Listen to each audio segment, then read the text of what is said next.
Hi there, welcome back to another week of Counter-Strike game and skin market update. This is Skinomics2, and this video covers the 8th to 14th of September 2025. We have a lot to get through this week, starting with Valve's announcement stating that it is currently the last chance to pick up the gallery case, graphics collection, as well as the character craft stickers from the Armory Pass. As can be seen by these two examples, prices from these soon-to-be discontinued items increased several-fold following the announcement. However, I would probably not rush to buy them now, given that price has already risen so much. Furthermore, prices typically overreact upon new announcements. The trajectory for items being discontinued often follows a rounding bottom pattern, whereby the overreaction is corrected with time, then a recovery ensues. Valve's announcement had more than affected just the soon-to-be discontinued items, as the announcement signals all collections within the Armory Pass will be subjected to discontinuation at a later date. This means that playing the game whilst having passes activated is more worth it now than ever before. Despite this, the two Charms collections became the exception this week, as the build-up to their removal was met by the surprising decision to retain both current collections. Notwithstanding, I do want to touch on a couple unknowns before we move on. First is that we do not currently know whether the removal is permanent. Valve's tone sounds like it would be, but I will not rule out the low likelihood of a collection rotating back at a later date. Secondly, with the gallery case, it is unclear whether the case would be forever discontinued or moved to the rare case drop pool where most cases sit today. Moving on now, the Austin team capsules still remain profitable to open, despite being on discount for a while now. It seems that people are already pouring money into these as investments, a long time before their removal expected in mid-November. The same goes for the Austin souvenir packages, as half of these are now profitable to open, which is the highest it's ever been compared to previous majors, thanks to the highlight charms contained within. Now we look at the headlines of the week, starting with the apparent reversal for many of the items pumped up within the past 2 weeks, highlighted by the 42% one-day drop to the EG 2021 Holos. Most M4 skins have also been part of this reversal trend as well. As a reminder, the rapid increase in valuation for these stickers and skins in the past 2 weeks have been due to a concentrated injection of capital by a small number of people. These people have the explicit aim to make money off others with the fear of missing out. Drawing parallel to the stock market, a typical pump and dump scheme involves early traders taking profits as prices rise, to leave later investors empty-handed. The situation is slightly complicated with the case of Counter-Strike skins, given the 7-day trade delay, so that prices may appear to be more sustainable as dumps come more slowly. Despite the drawdown for the earlier pumped up items, these people are not giving up, but rather just rotating their targets. The most recent appears to be the Liat Museo, making a 100% gain within the past day. Accounts with hundreds of these skins are ironclad proof of what I had just spoke about. Making headway, this next headline is quite depressing. Someone had sold 2 Cato 14 Reason Holos for $345 each on the Steam community market. The cheapest currently listed on Buff is for $140,000 US, and historical sales have been well above $100,000. This particular individual must have had a really bad day. Looking at some better news, multiple sources have reported an improved anti-cheat system on the 14th of September.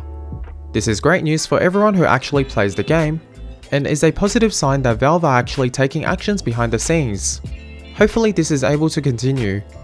Steam had received an update, which enables the viewing of float and pattern information without going into the game. This has been a long-awaited feature people have been using third-party extensions to get around. The update appears to have first been rolled out a couple weeks ago, but has only been made available to everyone this week. A bit more controversial is that Valve appears to be actively working with law enforcement in scams on the Steam platform. Whilst I support the removal of these criminals from the platform, working with law enforcement can present future issues down the line.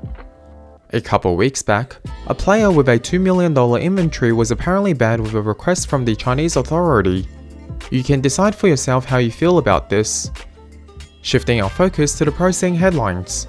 Vitality player Rops managed to crash his GT3 RS on the racetrack. Props to him for actually enjoying the car how it's meant to be driven, rather than being a garage princess. However, this car might be quite hard to replace, as the wait list is several years. Thankfully, ROPS is not injured. Lastly, PGL backed down against ESL by planning to end PGL Bucharest early after it was reported last week that ESL wanted to ban teams that participated in PGL Bucharest due to scheduling conflicts. PGL will make less money this way, as by ending the event early, they will likely lose out on some ticket sales. Finally, let's move on to our weekly craft idea. We have a simple craft that resembles the One Piece logo this week. By centering a Kata-chan sticker and placing Harley Quinn wands to each side, the craft is simple yet recognizable. The entire craft should cost about $3 to $4. Switching gears to market analysis. The Skinomics 2 index, which contains a list of items I use to represent the market, increased by another 4.94% this week, marking the 5th week of increases in a row. This result is largely skewed by a few items, hence I do question the stability of the current growth. Regardless, the eSport Fire Index, which contains a list of 300 high-value liquid items, showcased a similar story whereby the growth seems unstoppable. Moving on to buff value of trade and trade volume data, sourced from the cheap instant skin trading site iTrade.gg. Market activity has quite literally exploded this week following the Armory Pass announcement. A similar picture is mirrored with the total value and volume data sourced from SteamDT. We hit a peak of 3.5 million items being transacted within a single day across various trading platforms, which is a new record. Now, let's break the skin market movements this week down into categories. Starting off with knives and gloves, this area has not moved for the most part, as the focus of the market was not here. The same cannot be said for higher tiered weapon skins, where particular items have increased significantly, including the Cyrix and the Emperor within my index. Agents did well as well, so Miami has increased by a substantial 16.7% in the week. Last but not least, the affordable weapon segment has largely remained flat as well, as the focus of the market was not here. Moving on, according to CS2 Case Tracker, we saw a continued rebound in case unboxing numbers back to almost 8 million within the week. This is enforced by the small increase in player count within the week. However, this did not translate into case prices. Non-active case prices declined overall, with Gamma 2 losing almost 8% within the past few days. Active cases shared a similar sentiment, although rumours of a new case replacing the aging Fracture case have pushed its price by 8.16%. Let's now take a glimpse at this week's biggest winners and losers. In winners, more pumps have populated the list. Increases above 300% within a single week is abnormal to say the least, unless there was a trigger event. In saying that, I do quite like the Shanghai Major Tournament Holo. The biggest losers this week came from some Bloodhound gloves which are contained within the Hydro and glove cases, as well as an agent.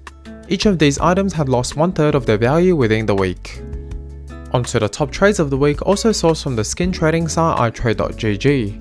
Buff's top trades were quite diverse this week. A pair of minimal wear hedge mazes topped the list for $31,000. Second place was a tier 1 Blue Gem Paper Titan craft for just over $30,000 as well, whereas the third place saw a spotless Emerald Butterfly for $24,000. The second place trade actually came from one of my Discord members. Shameless plug here to join my Discord to join the conversation. On CS Float, there was another Cato 14 capsule sold this week topping the list for $37,000. Second and third places came from a Sapphire M9 and a Wild Lotus respectively. Moving into game news, there were 2 updates this week. Apart from the announcement of the upcoming Armory Pass update, there were also various animation fixes for some knives, of which the most significant I found was to be the bayonet. The pull-out animation has been reverted to how it was prior to the Anigraph update. Onto the pro scene. The Fisher Playground is currently on the way, with perhaps only one surprising result so far, in that Mongols had been defeated by 3D Max. The updated Budapest qualification spots only saw updates from the American region.